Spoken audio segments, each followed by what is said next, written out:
Étape 1. Calculer I0 et J0. I0 est l'intégrale de 0 à l'infini de sin x dx. Cette intégrale est oscillante, mais on lui associe la valeur obtenue par prolongement de la transformée de Laplace qui donne un résultat usuel égal à 1.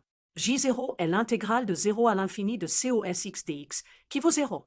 Avant d'attaquer le cas général n supérieur ou égal à 1, visualisons le comportement de e puissance moins nx fois sin x et e puissance moins nx fois cos x. On voit que l'amplitude décroît rapidement vers 0, ce qui justifie l'annulation des termes de bord à l'infini. Étape 2. Pour n supérieur ou égal à 1, on construit deux fonctions auxiliaires f sous n égale puissance moins nx fois sin x et g sous n égale puissance moins nx fois cos x. Nous allons dériver et intégrer ces dérivés. Intégrons f sous n dérivé de 0 à l'infini. Le terme de bord e puissance moins nx sin x évalué entre 0 et l'infini vaut 0 en 0 et 0 à l'infini, donc la différence est 0. Ainsi l'intégrale de la dérivée est nulle.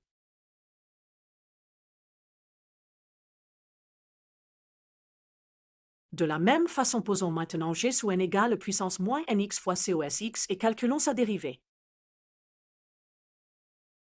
Intégrons g sous n dérivé de 0 à l'infini. Le terme de bord puissance moins nx cos x évalué entre 0 et l'infini vaut 0 moins 1, donc moins 1. L'intégrale de la dérivée s'écrit donc égale à moins nj sous n moins i sous n et elle vaut moins 1. On obtient alors nj sous n plus i sous n égale 1. Nous avons maintenant deux relations linéaires, j sous n égale ni sous n et nj sous n plus i sous n égale 1. Remplaçons j sous n par ni sous n et résolvons pour i sous n. Enfin, examinons les limites lorsqu'n tend vers l'infini.